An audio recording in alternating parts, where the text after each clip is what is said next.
இன்றைக்கி மண்டே, டே ஃபுல்லாக work, stress, phone calls, traffic ரொம்ப அதிகமாக இருக்கும். நம்ம ஸ்ட்ரெஸ் ஆகும்போது நம்மளுடைய மைண்டும் பாடியும் எமர்ஜென்சி மோடுக்கு போகும். அதாவது ஹார்ட் பீட் வேகமாக துடிக்கும், மைண்ட் எங்கேயாவது ஓடிட்டே இருக்கும், ரெஸ்ட்லெஸ்ஸாக ஃபீல் ஆகும்.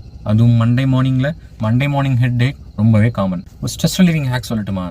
ஜஸ்ட் 2 minutes ட்ரை பண்ணி பாருங்கள். 4-7-8 டெக்னிக். 4 seconds உங்களுடைய மூக்கு வழியாக ஆழமாக மூச்சை உள்ளே இழுக்கணும். 4 seconds இன்ஹேல். 7 seconds நீங்கள் இழுத்த மூச்சை ஹோல்ட் பண்ணணும். நெக்ஸ்ட் 8 seconds வாய் வழியா ரொம்ப ஸ்லோவாக மூச்சை வெளியில் விடணும். 8 seconds ஸ்லோ எக்ஸேல். ஜஸ்ட் ஒரு 4 to 5 times பண்ணுங்க. இதில் முக்கியம் என்னென்னா, ஸ்லோவாக மூச்சை வெளியில் விட சொல்கிறதுக்கு காரணம் உங்களுடைய பாடிக்கும் பிரெயினுக்கும் எல்லாமே சேஃப், ஒன்றும் பிரச்சனை இல்லை அப்படின்னு சிக்னல் போகும். இந்த டெக்னிக்கை முக்கியமாக ஆஃபீஸில் நடக்க போகிற மீட்டிங்க்கு முன்னாடி, எக்ஸாமுக்கு முன்னாடி, இல்லை நைட் டைமில் உங்களுக்கு தூக்கம் வரல, ரொம்ப நீங்கள் ஓவர் திங்க் பண்ணுறீங்க அப்படின்னா கண்டிப்பாக இது உங்களுக்கு ஹெல்ப்ஃபுல்லாக இருக்கும். இதை ட்ரை பண்ணும்பொழுது உங்களுக்கு லைட்டாக தலை சுத்துற மாதிரி இருந்துச்சு அப்படின்னா உடனே ஸ்டாப் பண்ணிட்டு நார்மல் ப்ரீதிங் மோடுக்கு போயிருங்க. ஸ்ட்ரெஸ் வந்த உடனே ஃபோன் எடுத்து யூஸ் பண்ணாமல் இந்த ஸ்மால் டெக்னிக்கை ஃபாலோ பண்ணுங்க. உங்களுடைய மைண்டுக்கும் பாடிக்கும் ஒரு சின்ன ஸ்மால் ரீசெட் கிடைக்கும். ஒரு சின்ன விஷயத்துக்கே ஸ்ட்ரெஸ் ஆகிட்டு ரொம்ப முட்டி மோதிக்கிற உங்கள் ஃப்ரெண்ட்ஸுக்கு இதை ஷேர் பண்ணுங்கள்.